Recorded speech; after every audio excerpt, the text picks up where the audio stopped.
Si Betchay ng buhaykorea.com at pinoysakorea.com.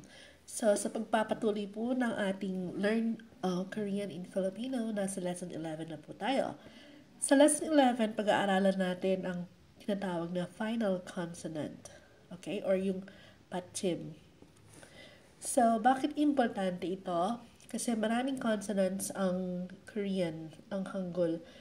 Pero, pito lang ang tunog ng final consonants. So, hindi porque yung tunog ng initial consonant, magkaiba sila minsan sa final consonant. So, halimbawa, itong yung character na to. Yung character na to, ang tunog niya ay parang letter H, like ha. So, pag nilagay mo to, ha. Right? So, initial consonant or pag nasa harap siya, tinatawag natin siya initial consonant. Right? So, ha, pero pag ito ay nasa ilalim, as in final consonant, halimbawa, a, ang tunog na nito ay nagiging tunog T or at. So, ang basa dito is at. Ang basa dito ay ha. So, may mga consonants na nag-iiba ang tunog pag naging final consonant. Okay? So, tandaan natin, ang tinatawag na initial consonant, ibig sabihin initial is like first. So, pag yung consonant nasa unang posisyon, halimbawa, bahin naman natin, pag nasa unang posisyon, meron siyang, nasusunod yung tunog niya. Pero pag nasa final consonant na siya, nag-iiba na yung tunog niya. So, kagaya nito, ito ay sa, right? Pero pag nilagay mo siya sa ilalim, ang tunog nito ay tunog letter T. So, sat. Okay. So, gaya ng sabi ko, merong 7 klase ng final consonants. Pasensya na po kayo, sinisipon ako, spring ngayon at mahangin. So, minsan yung allergy natin natitrigger. So, ang unang tunog ng final consonant na pag-aaralan natin ay ang comparable sa letter K or yung tunog ng ka. So, ang final ang alphabets na merong tunog ka as final consonants ay at ito. So, 3 po sila. Sa initial consonant, ang tunog nito ay parang G. So, pag nilagay natin to, ga. Ito naman ay strong G, like ka. Okay? Indicating strong G, like ka. And, ito naman, ang tunog niya ay parang K na may hangin, like ka. Alright? Pero, pag final consonant sila, or pag sinasabi natin nasa ilalim sila ng syllable, ang tunog nila lahat ay kagaya ng tunog ng letter K. So, gamitin natin halimbawa ang a. So, a. So, ak.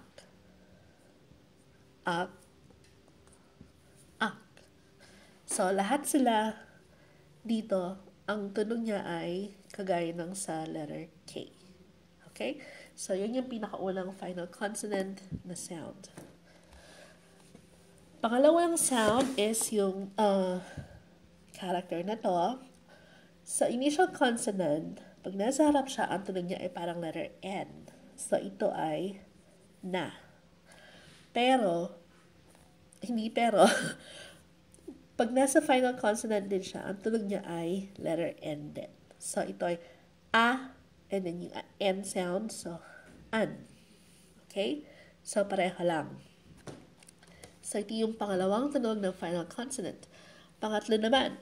So, pangatlong final consonant sound ay yung meron tunog ng letter T sa English alphabet or yung kagaya ng tunog ng letter T. Wait. Ayusin ko lang kasi medyo marami to. So, kung matatandaan natin, ito, ang tunog niya ay parang letter D, right? Like, dari ni. And then, ito naman ay parang letter T. So, like, ta. And then, this one, ang tunog niya ay parang letter S. Like, sa. So, ta, ta, sa.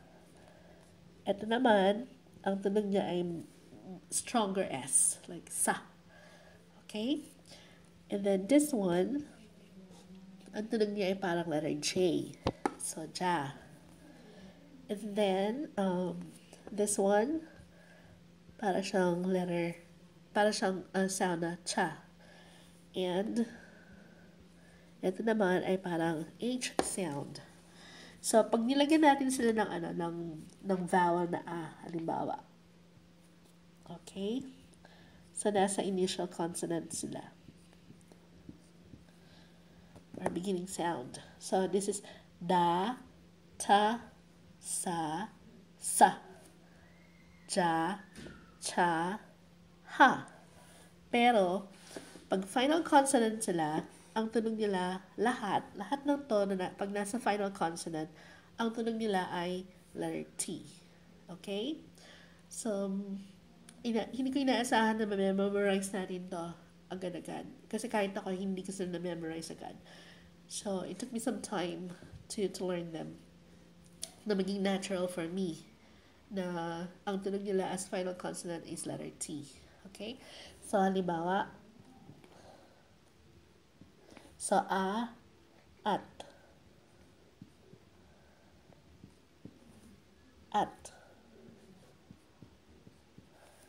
At. At. At.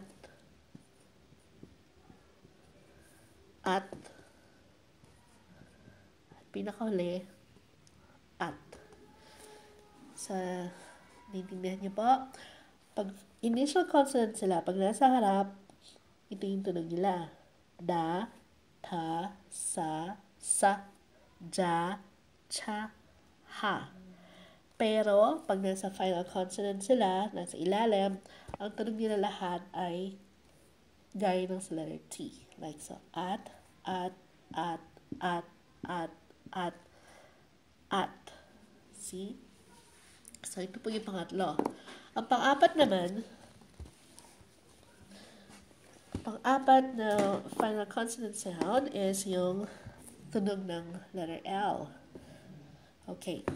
So, yung character po na ito, ang tunog niya as initial consonant is like the letter R. So, ra. Okay? Like ramyon. Like rami. Ribbon. Okay? Pero, pag nasa final consonant na siya, ang tunog niya ay nagiging letter L. Okay? So, halimbawa, a, and then lagyan natin siya sa final consonant. Ang basa dito ngayon ay al. Okay? So, pag nasa dulo siya, pag nasa umpisa siya, initial consonant, ang pronunciation niya ay letter R. Pag nasa final consonant siya ay nagiging letter L sound. So, ra, al. Okay? Now, let's go to number 5. Panglima ay ang may tunog na M sound. So, ito ay ma. Okay?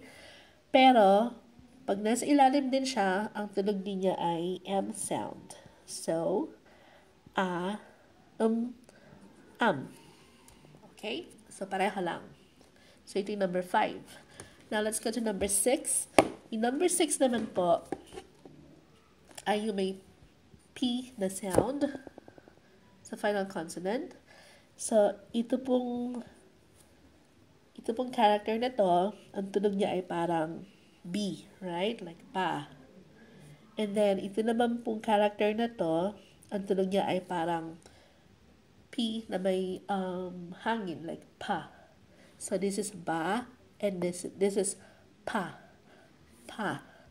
So, Pag final consonant naman po sila, let's just use yung a. So, a. So, ang tunog niya ay up.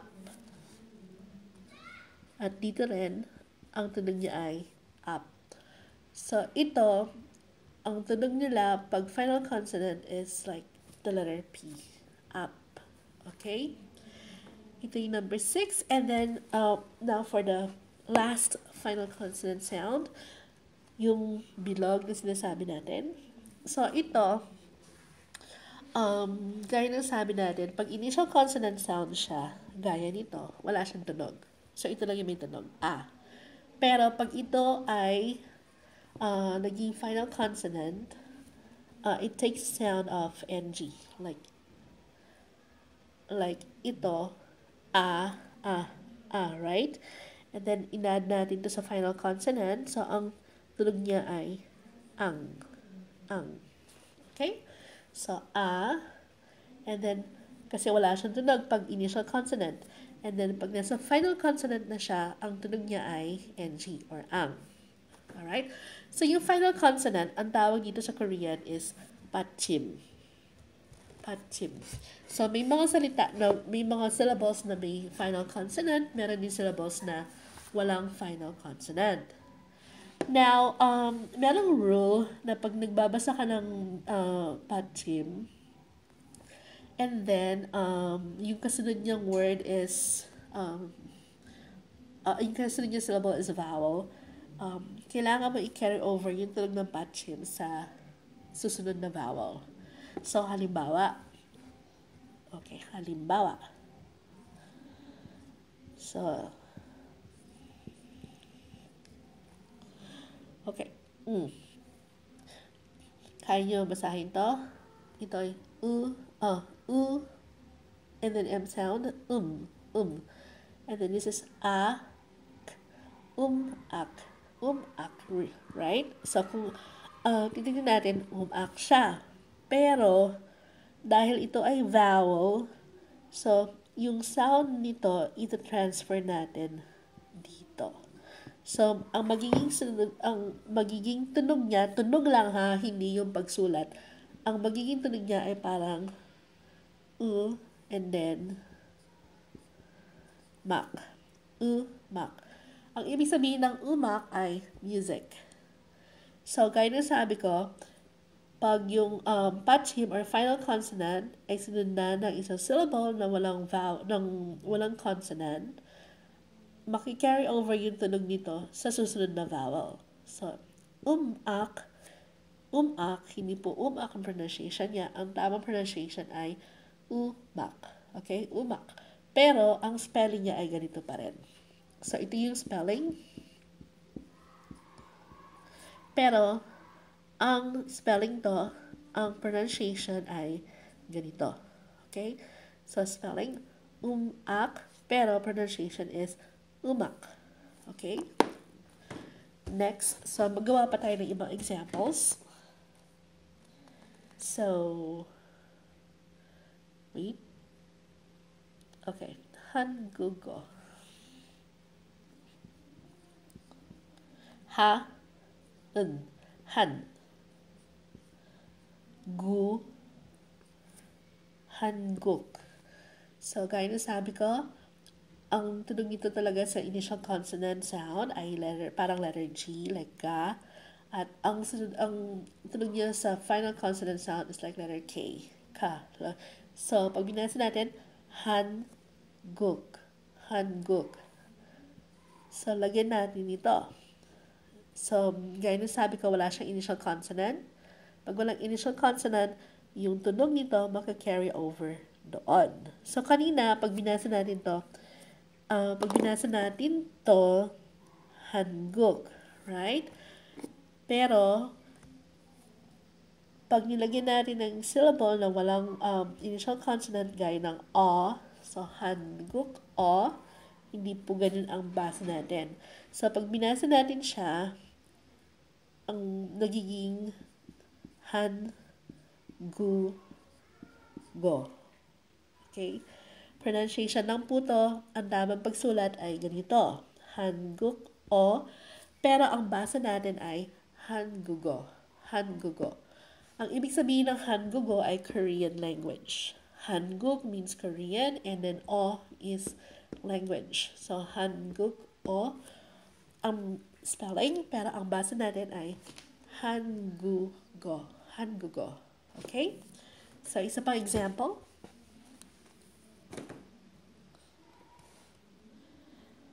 Okay. Okay, haraboji. So, gaya na sabi natin, sa final consonant, ang tunog nito ay nagiging parang letter L. So, hal, hal. A, so hal, a, bo, G. Okay? So, tingnan natin to. Dahil dito, wala siyang initial consonant. Ang syllable na to ay walang initial consonant. So, yung tunog nito magka-carry over dito. So, pag tinignan natin, hal, a, bo, G. Pero pag binasa natin, nagiging, dito na lang. Ha, ra, bo, G. So, ito yung tamang pagsulat. Yung tamang pagsulat ay hal, a, bo, G. Pero, dahil na-carry over ang final consonant sound sa sumunod na syllable na walang vowel, na walang consonant, naging ha, ra, bo, G ang pagbigkas sa kanya. Okay? So, ito yung tamang spelling, pero ang tamang pagbigkas is haraboji. Okay? So, next topic po, lesson 12, yung greetings. Bye!